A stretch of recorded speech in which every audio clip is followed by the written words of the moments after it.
Bem, enquanto surge o Ave Verde, a gente surge aqui com um vídeo espetacular no canal do Verdão, como sempre, é um atrás do outro, né? A gente mostrou para você outro dia aí que o Fernando Praz falou do Endrick, a gente mostra para você aí também o que a galera da imprensa tem falado do Estevão. O Estevão quase fez um golaço contra o Red Bull, hein? Quase levou o Allianz Parque abaixo.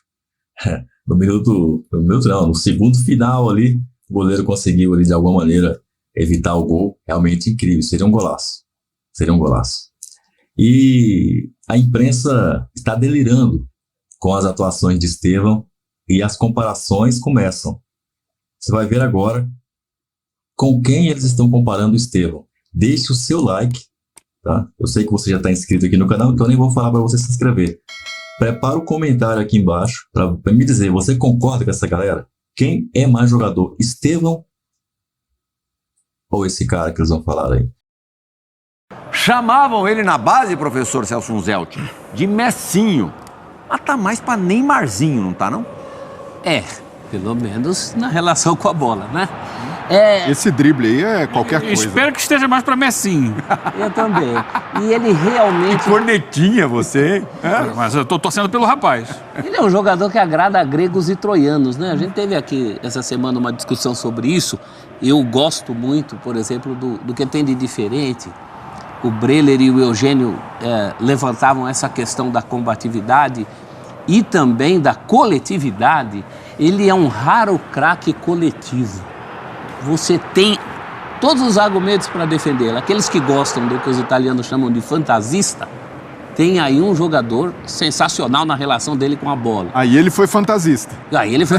E precisava ser, tava perto do gol, dentro da área. Gol, né? Então, ele é o fantasista E ainda ia ser debaixo da perna do goleiro. Mas não bateu mal, não. O Cleiton vai bem no reflexo. Essa coisa, né, Breler? Não é o drible pelo drible, a arte pela arte. É pro time, é pro coletivo. A gente viu os números Mais ou aí. menos pro coletivo. No segundo tempo teve um contra-ataque ali, não sei se a gente vai mostrar, que ele tinha como opções Veiga e Rony. Ele tinha que ter passado a bola para um dos dois. Mas perto de outros garotos que aparecem aí, ele é o mais coletivo dos garotos que já apareceu. Eu nunca vi o Neymar ser tão coletivo como ele. Por característica, nem o Vinícius, nem o próprio Endrick. É um garoto que encanta técnicos como o técnico dele, o Abel. Aliás, o Abel, se vocês fizerem um levantamento, ele é muito menos econômico em elogios ao Estevão do que foi, por exemplo, ao Endrick. É o contrário. Totalmente. Então, realmente é um jogador de encher os olhos. Se você gosta de drible, gosta de individualidade, é um belo jogador. Você gosta do jogo coletivo, gosta da noção tática, também é um belo jogador. É um começo muito bom mesmo. De vez em quando a gente dá uma exagerada, acho que faz parte, mas eu estava até conversando com o Leão, editor do programa, antes da gente vir para cá. Esse é um pouco empolgado. Esse é empolgado. Um porco empolgado, você falou? E eu gostaria, de verdade, é super precoce, porco. eu sei, tô sendo radical, eu sei, mas que ele estivesse na seleção brasileira. Com o grupo. Estevão? Eu acho. Já na Copa América. Já para amadurecer, né? Eu acho. Porque assim, tá na cara que o Estevão vai estar na Copa do Mundo. O Estevão, hoje, o futebol é muito dinâmico, né? Ele muda muito, né? Tem aquela velha história a melhor banda de todos os tempos da última semana. Música do Titãs. Mas hoje ele é o melhor jogador em atividade no futebol brasileiro. Se a gente pegar esse recorte das últimas semanas, não só da última, das últimas, do último mês, vamos colocar assim. O que ele tem feito é muito acima da média. Sim. Muito acima, não é acima da média, muito acima da média. A produtividade dele é excepcional. Então, eu não tinha pensado nisso, até porque a convocação... Pensa, nada contra, mas tá o PP, que é bom jogador, muito bom jogador. Mas, logicamente, o Estevão é de outra categoria, de outra prateleira. Mas aí parece aquela história da Copa de 2010. O Neymar tinha acabado de surgir. Mas não é Copa do Mundo. Não, mas... Pra Copa América dá pra levar. Mas é Dá muito... pra levar. O Ronaldinho Gaúcho não foi em 99? Mas no momento da convocação, o Estevão estava começando a ser titular no Palmeiras. Não. Eu acho que essa é grande coisa. A questão é, mas assim, ele nas últimas semanas ele cresceu muito, né? E a convocação olha muito para trás, olha para jogadores mais experientes e tal. A seleção brasileira tem muito isso, né? Jogadores que aparecem muito bem e vai para sub-23, vai jogar aqui. Agora não tem o caso. Por exemplo, a convocação aconteceu depois do Abel numa entrevista coletiva, dizer que era o que ele tinha visto de mais diferente, tratando-se de um garoto na vida. Se o Dorival quisesse priorizar um lugarzinho para ele na lista, teria São 26 convocados. Uma vaguinha assim, mas é questão de tempo, né? Questão de sem dúvida. E a gente vive um momento também, o trabalho do Dorival, talvez se a gente tivesse um técnico mais consolidado, o próprio trabalho do Dorival está muito no começo, pegou ali o bonde andando, talvez ele não... Mas realmente, numa visão mais para frente, a Copa América seria o melhor vestibular para amadurecer esse menino para a Copa do Mundo. Sim. O ambiente. Não porque justamente, pensando em Copa do Mundo, eu tenho falado sobre isso aqui, Plihal, a Copa América é o grande laboratório da seleção brasileira para a Copa do Mundo. É ali que o grupo está se formando. Sim. A base do grupo tem que se formar agora, porque em eliminatória não dá para fazer isso. Sim. Você não tem convivência por tempo suficiente. 25 dias de treinamento, de preparação para a Copa América. Bem mais do que o Brasil teve para a última Copa do Mundo. Justo. E seria importante. Pensando por esse aspecto, eu vou concordar contigo. Eu não tinha parado para pensar assim que, quando foi feita a convocação, não houve uma chiadeira. Não. Ninguém gritou, tá faltando o Estevão, porque ele estava começando mesmo a ganhar espaço no Palmeiras. Mas o que ele fez de lá para cá, e já tem algum tempo isso, né, a convocação, que foi feita até antes, né, dos próprios amistosos que o Brasil fez contra México e Estados Unidos. Agora, esse período dele realmente é excepcional e mostra que ele está pronto, sim, para jogar na seleção brasileira. Ele já joga na Sub-20. Então, essa é a questão. Né? Já tá que às vezes a gente tem muita preocupação com o Ramon Menezes lá em não queimar etapas na seleção, coloca aqui na Sub-20, ou às vezes na Sub-23, até chegar na seleção principal. Se exige muito, mas é um jogador que demonstra potencial para sim estar na seleção a partir de setembro aí. Vamos torcer para que tudo corra bem com ele, né? Sim. Que Deus o preserve, que não sofra nenhum tipo de problema, que tenha uma evolução sem influências externas, porque a gente sabe que isso acontece muito no futebol brasileiro, né? O extracampo, às vezes, quando o jogador começa a aparecer muito, acaba atrapalhando, então que ele seja blindado, que ele possa se desenvolver fisicamente, ainda é muito franzino, mas talento é impressionante. Mais Messinho que Neymarzinho. Que Deus o ajude a ser Messi. No pacote. E que luxo para o torcedor palmeirense, que depois da saída do Endrick, já ter o Estevão prontinho para assumir essa lacuna. Numa posição diferente, é verdade, jogando mais aberto, como um ponta pelo lado direito. E é curioso, porque depois da saída do Endrick, o Palmeiras subiu de produção. O ataque do Palmeiras melhorou. E aí eu não seria louco de dizer que o Endrick estava atrapalhando. Mas pela característica de jogo, o Endrick é um jogador que sai muito da área, que ele volta às vezes atrás do meio campo para buscar a bola, para tentar arrancada. Já o Rony, por exemplo, ou o Flaco Lopes, quando jogam por ali, são jogadores que dão muita profundidade no campo. Os caras jogam praticamente dentro da área, deixam um espaço maior no meio. E esse espaço favorece muito ao Rafael Veiga. Sim. O Rafael Veiga é um jogador que precisa transitar entre a defesa e o meio-campo do adversário. A intermediária. E com a intermediária estava controlada pelo Endrick, justamente controlada, porque ele estava fazendo por onde, só que isso acabava deixando o Veiga no segundo plano. E num raio de ação menor e, naturalmente, pegando menos na bola. Então, com o Veiga participando mais. Veiga e Felipe Anderson, como é que vocês imaginam os dois ocupando ali, não o mesmo espaço, mas ocupando ali do meio campo para frente do time? Um deles vai ter que jogar pela esquerda, onde tem jogado o Lázaro. Ontem jogou, por exemplo, o Gabriel Menino, improvisado por ali, né? Jogando pela esquerda, daquela linha por trás do centroavante. Ou o Veiga ou o Felipe Anderson. O Felipe Anderson normalmente vinha jogando mais vezes pela direita, na Lazio. Só que da direita hoje é do Estevão, não vai mexer nele. E o Veiga jogou no ano passado algumas vezes pelo lado esquerdo. E ainda tem, daqui a pouco, o Dudu.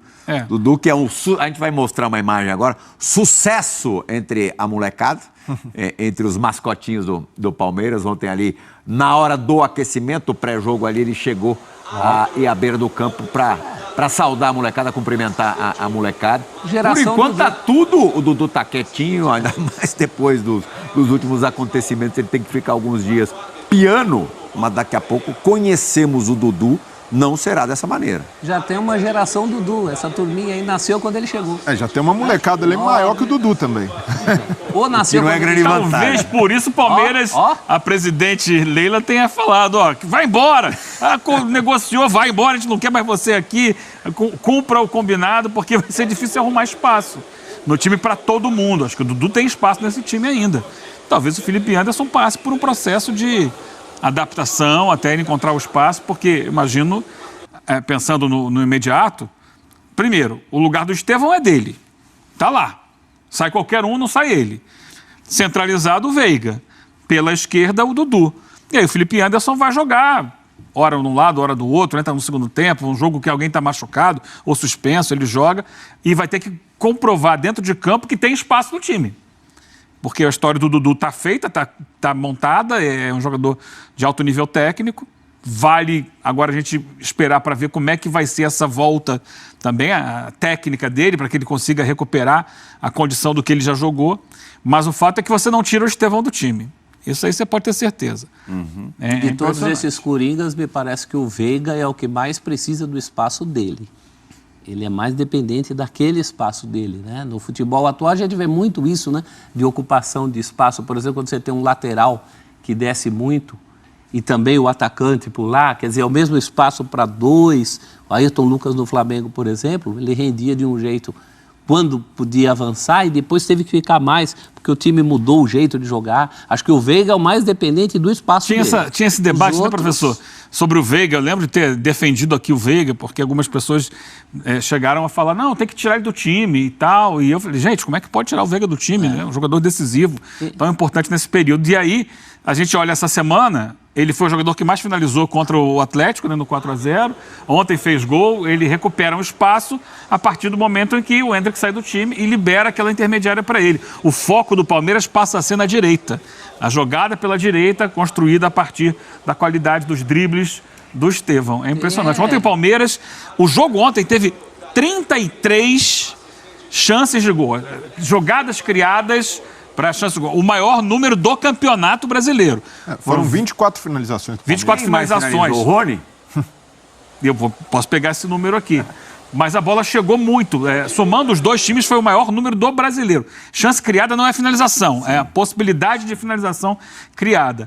Foi um jogo muito aberto e o Palmeiras explorou muito a defesa do Red Bull Bragantino, que joga muito alta. Sim. Foi um jogo o tempo inteiro de bola nas costas, atacar espaço em cima de uma defesa aberta. Isso no fim, né? O tempo inteiro. Mas tanto que duas vezes... O Palmeiras jogou o tempo todo assim. 2 gols do pé do Everton. Então assim, o próprio Everton falou, a gente estudou essa questão. A gente fala muito que o Bragantino sobe marcação, é um time muito intenso, é o mais intenso, que mais tem recuperações de bola, porque ele sobe para marcar no campo de ataque. O Palmeiras fez a leitura e falou, como é que a gente vai fazer isso? Bola longa, porque essa defesa naturalmente vai sair, a gente vai fazer o lançamento. E foi assim que o Palmeiras ganhou o jogo. Sabia que o Bola da Vez tem uma audiência das mais qualificadas? Sempre teve, né? Sempre teve. Ontem a gente comprovou mais uma vez isso. Que moral, falando no Rony. O Rony ontem viveu do inferno ao céu, né? Porque ele saiu de campo aplaudido, fez o segundo gol ali, logo depois do Bragantino empatar a partida. O Rony desperdiçou muitas chances, aí boa parte da galera pega no pé dele. Eu acho que até mais em rede social do que propriamente no estádio. Sempre assim. Normalmente é desse jeito, né? A torcida da rede social é um saco, a torcida do estádio é muito mais legal, muito mais compreensível, conhece, entende muito mais o jogo. E o Abel Ferreira, ao falar da pressão que o Rony muitas vezes é submetido, citou a última edição do Bola da Vez. Está no ar até hoje, nas reprises aí nos nossos 6 canais, a partir de amanhã é o Nino. Mas nessa última semana foi o William, não é Abel Ferreira. Vocês viram o que é que o William do Corinthians falou no programa Bola da Vez? O William, que está em Inglaterra, que jogou... Sim. Eu peço-vos com carinho a todos vocês, jornalistas, que... possam comentar com muita atenção e cuidado tudo aquilo que ele disse sobre o futebol brasileiro.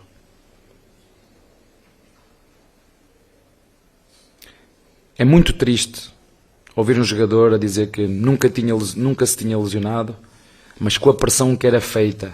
E a pressão bem, das redes sociais, vem dos mídia, vem... E as pessoas têm que se convencer, no futebol só um vai ganhar. Há mais perdedores do que vencedores, só um pode ganhar. Agora isso interfere de tal maneira na vida dos jogadores, que depois chega uma altura que eles se cobram de tal maneira e ficam tolhidos da cabeça, parece que não sai nada. Que ouçam com atenção o que é que o William me falou. Estamos a falar de jogadores de seleção, jogador que jogou na Europa, que veio da Europa para aqui, queria vir da Europa para aqui, mas chegou aqui e disse, adeus, isto não é para mim, nem para a minha família. Isto é que nós devíamos pensar, se é isto que nós queremos, e o que é que queremos fazer, e eu falo por mim, e pergunto, é isto que nós queremos para o nosso futebol? Queremos semear o ódio? Queremos semear a violência? Ou queremos que o futebol seja um espetáculo? Eu sonho um dia que ele seja mais um espetáculo do que quase que um ringue onde um morre e o outro sobrevive. Não é assim que eu vejo o futebol. Professor Celso Unzelt, o mundo hoje em dia, em geral, é perverso, é raivoso. O futebol no mundo não é muito diferente. Até estava mostrando para o Eugênio Leal um vídeo do Diego Latorre, que é comentarista da ESPN vizinha aqui na Argentina, foi um grande jogador do Boca Juniors, falando mais ou menos a mesma coisa que o Abel disse aí, que nós acompanhamos a respeito do futebol argentino. Aqui, a coisa ainda está, infelizmente, um tom acima. Depende do caso, né? O caso do William, como ele lembrou, em relação à bola da vez, a gente sabe tudo o que aconteceu com o William. Foi pressão direta, envolvendo inclusive a família. Essa questão da família é muito importante. Hoje o acesso para uma família ser ameaçada virtualmente, isso é muito fácil. Sim. Isso transcendeu outros tipos de pressão, que a gente sabe, sempre houve pressão. O futebol está inserido no mundo, né, Playhall, como você falou. O mundo está assim hoje. A gente faz uma leitura muito, às vezes meio terra do nunca, assim, do futebol, né? Mas o futebol, as pessoas se indignam com algumas coisas que acontecem no futebol e se indignam menos com coisas que acontecem até fora do futebol. Se a gente pressionasse politicamente, a política partidária, a política mesmo, como a gente se preocupa com o futebol, talvez a vida fosse melhor. Mas é isso, é o momento que a gente vive, um momento mais de ódio do que de espetáculo, como lembrou o Abel. E o outro que fala bastante nisso é o Fernando Diniz. O Fernando Diniz bate nessa tecla, às vezes até mal interpretado, de quando ele falou que as pessoas não podem se apegar só à vitória ou à derrota. E claro que vencer é o princípio do futebol, mas não se pode transformar isso num negócio maior que tudo, que uma derrota acaba com o time, com um projeto. E no caso específico do Rony, o Rony é um cara que sofre uma cobrança desproporcional no Palmeiras. E não é só porque a torcida precisa defender o Rony ou apoiá-lo só porque ele é ídolo, que ele foi importante protagonista em conquista de títulos, mas entender o valor que ele tem para o time.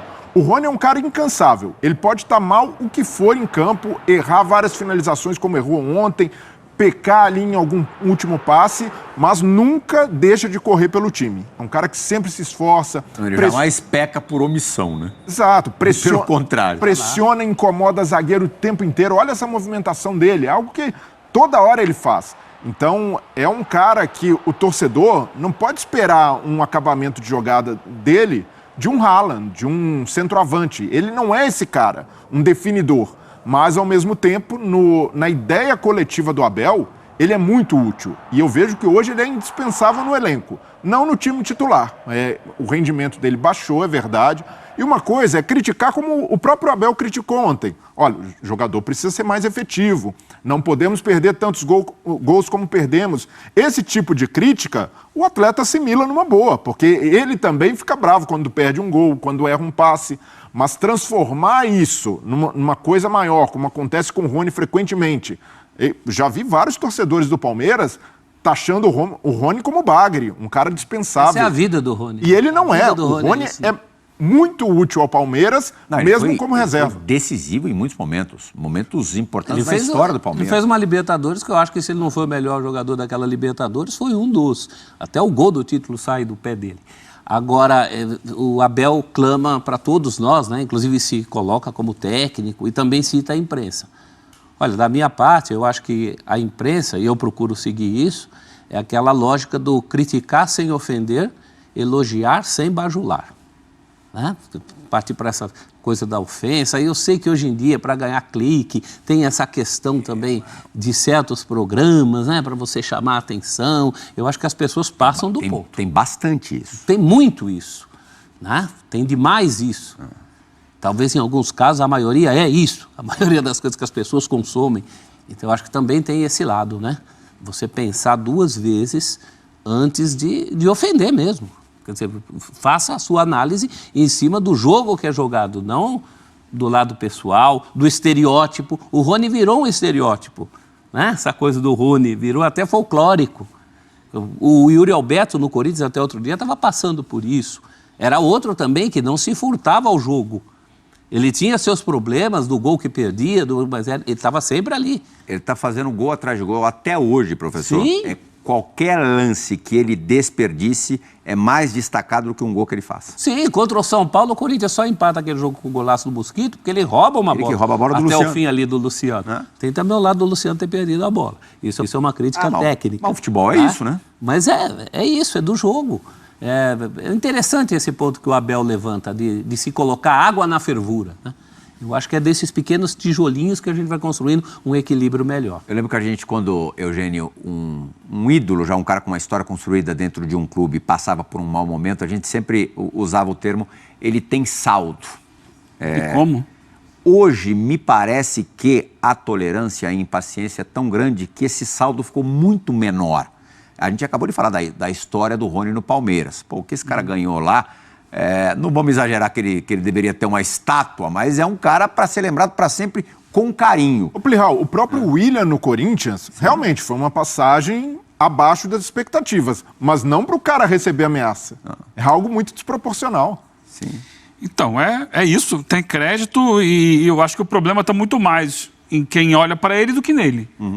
Porque aí eu vou recorrer aos números. Gosto muito de trabalhar com números. Você tinha me perguntado quem tinha mais finalizado, eu peguei os números aqui. Antes eu tinha pego do jogo com o Atlético, não o de ontem. No jogo de ontem, quem mais finalizou foi o Estevão. 5 finalizações. O Rony teve 5 e o Veiga outras 5. Os 3 com 5? Não. O Estevão com 6. 6. E aí você vai para aquela estatística que é gols esperados. Expectativa de gols que você mede a probabilidade de gol a cada finalização sua e você vai somando. Quem teve maior expectativa de gol foi o Estevão. 0,99, ou seja, quase um gol. E o Estevão não marcou. Inclusive perdeu o gol mais fácil. Mais fácil na finalização. Aquele que ele constrói toda a jogada, dribla todo mundo, fica cara a cara com o goleiro e não faz o gol.